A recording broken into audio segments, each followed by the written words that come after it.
Salut tout le monde, c'est Trifouille, j'espère que vous allez bien. On se retrouve aujourd'hui pour la review du chapitre 1011 de One Piece, et un chapitre pour lequel je me suis beaucoup posé de questions sur Big Mom. Ce que je vous propose, c'est de parler de tout ça dès maintenant, dans cette review du chapitre 1011 de One Piece, s'intitulant La morale du haricot rouge. C'est parti! Kaido!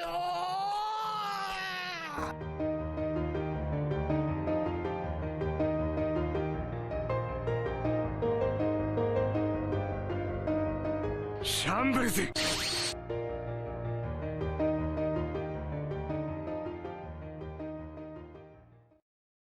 Le chapitre débute sur le toit d'Onigashima avec Kid et Killer qui font face à Big Mom. Big Mom les attaque avec son nouvel Omis de foudre se nommant Hera, un Omis qui a sûrement été créé suite à la requête de Prométhée, qui a dû expliquer à Mama qu'il fallait créer un autre Omis pour remplacer Zeus, lui qui serait trop naïf mais aussi peu fiable. Au même moment, Zeus se libère de la cage de Kid et il part retrouver Big Mom. Cependant, Zeus a été remplacé par Hera, Big Mom a rejeté Zeus et donc celui-ci se retrouve sans maîtresse. Il s'agit là du moment idéal pour Nami de récupérer Zeus, et donc d'avoir un power-up énorme, puisque Nami pourra à nouveau faire appel à des éclairs d'une puissance colossale. C'est d'ailleurs ce qui lui permettra de vaincre Ulti. En effet, lors du chapitre 1004, Nami foudroie Ulti pour la repousser, mais elle affirme qu'il lui faudrait des éclairs plus puissants pour vaincre Ulti. Zeus pourrait donc être cette arme qui permettra à Nami de battre Miss Coup de Boule.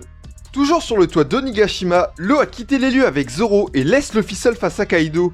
Durant cette confrontation, Luffy s'amuse et Kaido manifeste de plus en plus de respect pour Luffy. Luffy est en train d'évoluer et son Haki des Rois devient surpuissant. Les deux adversaires se déchaînent et se donnent des coups dignes de la puissance de Roger et Barbe Blanche. Au terme de ce combat, il est certain que Luffy aura fait un pas énorme vers les sommets de la piraterie. On quitte donc je pense le toit pour un moment, et la prochaine fois qu'on retournera sur le toit, ce sera peut-être pour le Gear 5 de Luffy, qui sera basé sur le Haki des Rois. Suite à l'attaque de Big Mom, Kid et Killer retombent dans le château, et ils tombent sur Hawkins qui est là pour leur bloquer la route.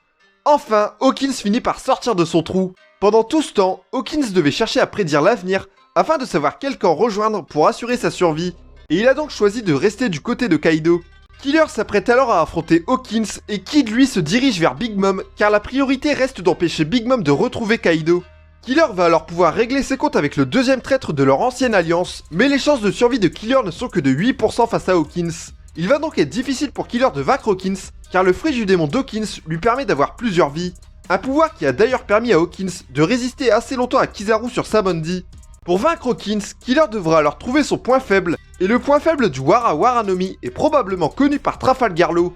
Dans la prison de Razetsu, Law avait battu Hawkins, mais aujourd'hui, on ignore encore comment Law avait réussi à vaincre le magicien. Law qui a donc quitté le toit, pourrait tomber sur Killer et il lui révélerait le point faible d'Hawkins. On comprendrait alors comment Law avait réussi à neutraliser Hawkins dans la prison, et cela permettrait à Killer de découper le deuxième traître. Suite à la guerre d'Onigashima, les pirates de Kid auront alors lavé toutes les crasses à leur sujet, et pourraient faire leur grand retour sur le devant de la scène. On arrive sur le groupe d'Otama qui tente de rejoindre la scène de spectacle afin de rallier tous les utilisateurs de Smiles à leur cause, mais ils sont poursuivis par Page One. Cependant Usopp se débrouille très bien, et à l'aide de cette technique toujours plus surprenante, il parvient à repousser le Tobiropo. Une fois ce danger écarté, Big Mom apparaît devant leurs yeux, mais la surprise totale, puisque All-In refait surface devant Otama. Prométhée affirme que Big Mom se comporte comme ça uniquement avec les enfants de moins de 10 ans, et Otama raconte alors à All-In ce qui arrivait au village d'Okobore, ce qui plonge Big Mom dans une grande colère face aux pirates de Kaido. C'est alors qu'elle enfile une droite enveloppée de Haki des Rois à Page One. Et à partir de là, Big Mom devient complètement imprévisible, et il est très difficile pour moi d'imaginer ce qui va se passer avec Big Mom pour la suite. Car tout d'abord, Big Mom n'est pas redevenue totalement all-in, elle se souvient d'avoir perdu la mémoire mais aussi de Kaido. Charlotte Lilin est donc toujours présente, et même si elle attaque les hommes de Kaido pour le moment, elle est tout aussi capable d'attaquer les Mugiwara, qui restent les ennemis jurés de Big Mom qui ont ravagé Whole Cake Island. Cependant, la situation va devenir encore plus imprévisible, car deux personnages se dirigent vers Big Mom. On a tout d'abord Zeus qui a été rejeté par Big Mom. Big Mom va certainement dire à Zeus qu'elle le trouve inutile et qu'elle lui a trouvé une remplaçante. Zeus va donc retourner auprès de Nami, et celui-ci risque de s'en prendre à Prométhée, le principal responsable du désamour de Big Mom envers Zeus. L'autre personnage qui arrive vers Big Mom, c'est Kid qui vient pour l'arrêter et l'empêcher de rejoindre le toit. Kid, qui est un bourrin, ne va pas chercher à comprendre si Big Mom est de leur côté ou non, et je pense donc qu'il va l'attaquer directement, ce qui risque d'énerver la Yonko. Avec tous ces éléments, j'ai donc du mal à imaginer ce qui va se passer avec Big Mom dans les prochains chapitres. Le seul truc que je vois pour rallier définitivement Big Mom au Mugiwara, ce serait un énorme mensonge de God Usopp. Usopp pourrait manipuler Big Mom grâce à un de ses mensonges qu'Otama dirait à Olin. Otama pourrait raconter à Big Mom qu'Usopp est le héros des géants et qu'il est très apprécié à Elbaf. Et donc grâce à Usopp, Big Mom verrait là une chance de se réconcilier avec la tribu des géants.